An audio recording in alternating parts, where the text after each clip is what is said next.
is a special edition of NBC 10 at Issue with Philadelphia independent mayoral candidate Wali Diop. And welcome back to this special edition of NBC 10 at Issue. I'm Steve Highsmith. We continue our discussion with Mr. Wali Diop Rahman, independent candidate for mayor. Diop is president of the International People's Democratic Uhuru Movement. Diop Ulugbala is on the ballot under his legal name, Wali Rahman. Thanks again for being here. Appreciate it. Let's begin with a question again from a viewer, and this question is from Roan. Roan asks, how do you plan to address the persistent city budget deficits, and why wouldn't you, this is the second part, want to have Bill Clinton campaigning for you like Nutter has?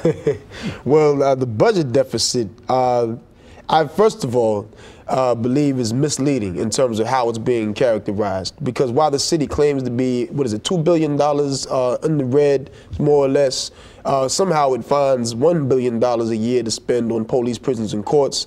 And those systems and programs that would generate resources not only for the city but for the community are being neglected. I believe strongly that the solution to the budget crisis is investment in economic development, creation of small businesses, creation of jobs for the people, so that not only do they have a way to feed themselves, but that would expand the tax base from which the city can draw resources to solve the budget crisis. And you would use taxpayers' dollars to help seed these businesses? I mean, would you give them in the form of loans to people, to grants? Yeah, there'll be a range everywhere from the loan process as well as grants should be made available. And how would you select those individuals? Well, what if they're not trained for something?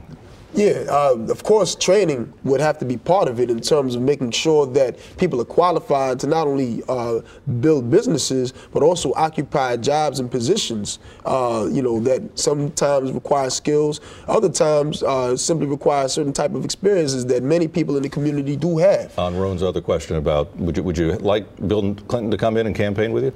Bill Clinton, well, it's interesting because Bill Clinton, from what I know, has on a national level put forth a general policy of police containment similar to that which we see being carried out by the Democratic Party on a local level in the form of stop and frisk. In 1994, I believe, the U.S. crime bill was introduced through Bill Clinton's administration, where over 150,000 police were unleashed on our communities throughout the country. I don't believe that that's an appropriate usage of the people's resources, and I don't need an endorsement from Bill Clinton or anybody else in the Democratic Party. What I need is a relationship with the community that I serve, and that's exactly what I'm aspiring to do. Do you believe most police officers are bullies? I think that the police have an institutional relationship to the community, notwithstanding some quote-unquote good intentions that some cops have. Some people out here even have relatives or themselves maybe police and may be nice people when they take off the uniform, but when they put it on, they are responsible for carrying out a certain policy, similar policy that resulted in my unjust arrest. Notwithstanding how nice of a guy the guy that brutalized me may be, when it came time for him to do his quote-unquote job, he did his job, and it was a job that was defined by the ruling elite of this city. This institutional mistrust that exists between members of the black community, some other communities, and the powers that be in this country. Is that one of the reasons that sometimes people support people that maybe they otherwise wouldn't? And for example, Mumia Abu-Jamal. Why do you support Mumia? Is it simply because you have this deep-seated mistrust of the system and think, therefore, there's a good chance they messed up in his case? Or do you really believe that case? Oh, I really believe that Mumia Abu-Jamal is innocent. But for me, the question goes even beyond so-called guilt or innocence, because the real question is, what is the role that the police, one of whom Mumia Abu-Jamal has been accused of murdering, what is the role that the police have in our communities as a whole? And if we can answer that question in an honest way and say that the solution to crime and violence in our community is not just to flood the community with cops who have an antagonistic relationship with the people, but the real solution is to check the police, to intervene and make sure that the police really represent the interests of the people. And before that happens, I don't think that we should even entertain a discussion about whether Mumia was guilty or innocent. It's about him being attacked for criticizing that relationship that the police have in my community. You live in Germantown. Had you moved to Osage Avenue before 1985, would you have liked to have lived next to that MOVE compound? would I have liked to live? I don't understand what your question. The question being is that there are folks, some of your supporters, who maybe you yourself, very critical of what happened on that move day in 1985, on May 13th, 1985. But they forget one thing, that many of the people who were living in that block were African American, and many of those people did not like those folks as neighbors. They felt that there was too much trash around, that there were rats and things running around. They were concerned about the children who were living in that compound. It isn't a strictly clear case of the police messed up or the good administration messed up. It's a complicated story of what happened there that day, don't you think? No, it's not complicated. You don't think so? You don't think that MOVE bears any responsibility for what happened? You see the results of what happened in 1985, where not just the MOVE house was incinerated, but the entire surrounding community, even homes that may have been owned by people who may have been critics of MOVE, but nobody benefited from the dropping of a C4 bomb of the entire community. I'm not saying that. What I'm asking is, no, I'm not. Well, let me clarify. Yeah, you're asking me if I believe that, and the answer is no. I think that you don't think the MOVE people who were living there, the adults who were living there, bear any responsibility for what happened that day? Not at all. The responsibility rests squarely on the shoulders of Wilson Good, the Philadelphia Police Department, Rendell, etc. These are the forces that not only dropped the bomb on MOVE, but on the entire community.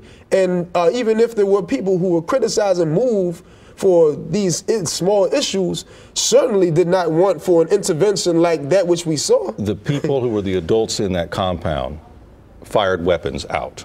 Did they have a right to fire those weapons out to police? There's no evidence. There's no evidence to support that. There's no evidence to support that. We'll move on from there. The school system. You want to do a lot with education. How would you change the school system? I believe strongly in a community-controlled, elected school board with power to hire and fire faculty, staff, and administration. The school board would function on district-wide level. When I say district, I don't mean citywide, but actual organizational entities within each particular geographic area of the city, North Philly, West Philly, Southwest, etc. And these boards, elected boards of education, would have that direct ability to hire, fire faculty, staff, and administration, as well as give shape and definition to what the school curriculum looks like. How does that work? How does that work with existing teachers' unions, for example? Well, that's a good question, and that's something that the teachers' union is going to have to sit down with this community-controlled board of education and work out. Right now, I think that the teachers' union should be a champion, perhaps the strongest champion of the demand that I'm raising up in my platform, to make sure that the people themselves have the final say in terms of who would be educating their children. That's the spirit of education and democracy. Who would be ultimately responsible? Would the mayor, would there be an overarching superintendent over all these? Well, there would certainly be, again, a community-controlled elected board of education, and on a regular basis, the leadership of each of these district-wide entities. But you have a lot of it being the district-run, ground up. The leadership of each of these district-wide entities would come together, and we can call it, whatever we want for the purposes of this interview, but the point is that they would come together and make sure that there is a harmonious and organized process through which resources are allocated to different parts of the city and policy is consistent and not conflicting with one another, etc. But the point is that there needs to be a much more localized and democratic process through which specific communities can really determine how the school system relates to their community. We can't act like the needs of Northeast Philadelphia are the same as the needs of North Philly or Southwest. All right. More to come with Wali Diop Rahman in his own words in a moment on NBC 10 at Issue. Stay tuned. You're watching the special edition of NBC 10 at Issue.